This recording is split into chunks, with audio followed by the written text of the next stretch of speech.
Médico cardiólogo, especialista en cardiología, para que nos hable ahí de la muerte súbita, que hasta lo que se sabe en este momento es la causa de muerte de Santiago Vázquez. Diego de Marco. Claudia, buenas tardes. Y para tratar de entender esta muerte tan dolorosa como inesperada, estamos junto al doctor Juan Pablo Costabel, que es jefe de guardia del Instituto Cardiovascular de Buenos Aires. Bueno, doctor, lo primero, antes de dejarlo en comunicación con Claudio Rigoli, preguntarle, ¿hay forma de prevenir o evitar una muerte súbita? Buenas tardes. Sí, creo que la respuesta a esa pregunta es sí, hay una forma, digamos. La mayoría de estos pacientes, estas personas que sufren estos acontecimientos tan desagradables, habitualmente padecen de enfermedades cardíacas que realizando estudios previamente uno puede detectarlas. Esas enfermedades habitualmente cardíacas predisponen al desarrollo de arritmias, es decir, contracciones demasiado rápidas del corazón que generan un descenso de la presión arterial y un desmayo. Si ese desmayo es sostenido, la vida de la persona se pone en peligro. Claudio, te está escuchando el doctor Juan Pablo Costabel. Doctor Costabel, la muerte súbita, las causas de la muerte súbita, ¿siempre son cardíacas o pueden ser de otro tipo? Bueno, no, la mayoría de las causas de muerte súbita son cardíacas, pero existen muertes súbitas de causa neurológicas, muertes súbitas de causas vinculadas a trastornos metabólicos, pero en este grupo etario del que estamos hablando, de esta persona que desgraciadamente perdió su vida, le podría decir que sí, la mayoría, el 80% son cardíacas. Doctor, ¿y puede ser que una persona se haga estudios y le dé que el corazón le funciona en líneas generales, por hablar así en forma común, le funciona bien y tenga un episodio de muerte súbita? Bueno, no es lo más común. Como charlábamos recién, cuando uno piensa en muertes súbitas de causa cardíaca, se presentan una serie de enfermedades que se pueden detectar a través de estudios más o menos complejos, desde un electrocardiograma que puede mostrar alteraciones, de que no tiene un trazado completamente normal. En esa situación uno empieza a sospecharlo y ahí comienza la profundización de los estudios. Los estudios como los ecocardiogramas o estudios como resonancias cardíacas permiten distinguir entre corazones que son realmente normales y corazones que no son normales y que aparentan serlo. Todo esto los cardiólogos lo hacemos dentro de un contexto, o sea, nos fijamos en el contexto de la familia, si hay historia de que algo similar haya pasado, si el paciente presenta palpitaciones o algún signo que nos haga pensar en arritmias, si alguna vez perdió el conocimiento o tuvo un desmayo. En esos momentos la búsqueda de este tipo de enfermedades es mucho más profunda. Cuando hablamos de las enfermedades que pueden producir este tipo de desenlace, pensamos en enfermedades que en la mayoría de los casos son genéticas, es decir, existe una alteración en la información con la que esa persona fue concebida, que a lo largo de su vida va a permitir el desarrollo de una alteración en su músculo cardíaco la mayoría de las veces. Pensamos en enfermedades como miocardiopatía hipertrófica, que es una enfermedad que se caracteriza por el aumento de los espesores de las paredes del músculo cardíaco.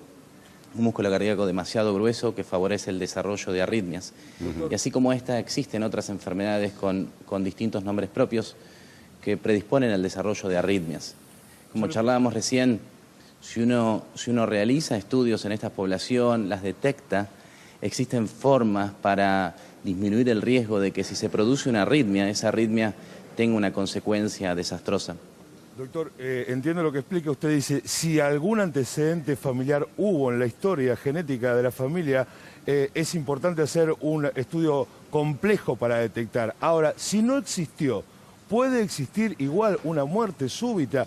Que un joven de 26 años no haya hecho nunca, deportista y demás, un estudio complejo, digamos, y que no le haya saltado nunca en un electro común una pequeña arritmia o como le llamen ustedes, digamos, ¿puede aún así, con todo este contexto, existir la muerte súbita?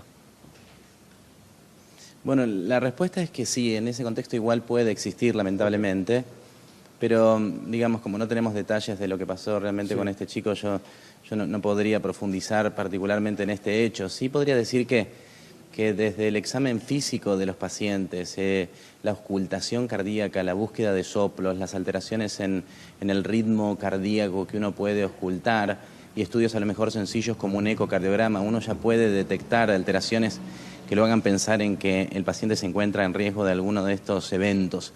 Por eso digo, como decía recién, si el paciente presenta antecedentes en la familia, los estudios son mucho más profundos, Claro. los estudios son Doctor, mucho más detallados para tratar de descartar completamente un evento de estos. ¿se puede dar el caso que vaya un joven, se haga un control, por ejemplo, para ir al gimnasio, se hace un electro y una ergometría, y ahí no surja nada, y que después venga y que haya alguna falencia en ese corazón y provoque una muerte súbita? ¿También se puede dar eso o no? O con un electro y una ergometría, ahí se saca como una radiografía real y concreta de cómo está ese corazón. Bueno, no, el electro y la radiografía son exámenes bastante burdos que nos permiten detectar cuestiones groseras. Cuando uno realiza un examen para una persona que quiere realizar actividad física, para que quiere conocer cuál es el estado de salud, uno junta datos del electrocardiograma, datos del examen físico, datos de la historia familiar, datos de sus síntomas recientes. Si todos esos datos son completamente normales, muchas veces no es necesario profundizar en los estudios. La verdad que con todos esos datos completamente normales, la probabilidad es muy baja. Ahora, cuando alguno de esos datos no es normal, ahí es donde uno necesita profundizarlo.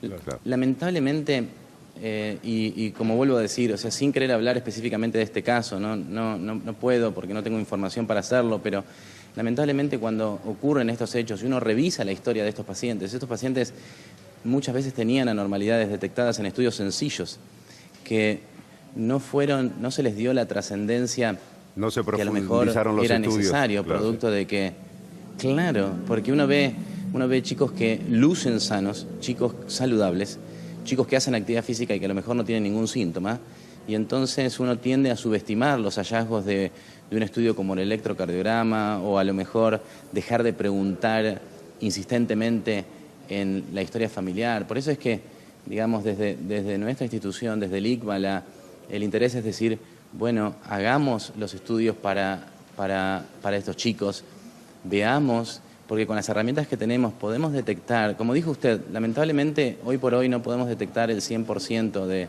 los pacientes que están en riesgo de sufrirlos, pero sí una gran proporción, y sí muchas de estas muertes súbitas que son prevenibles.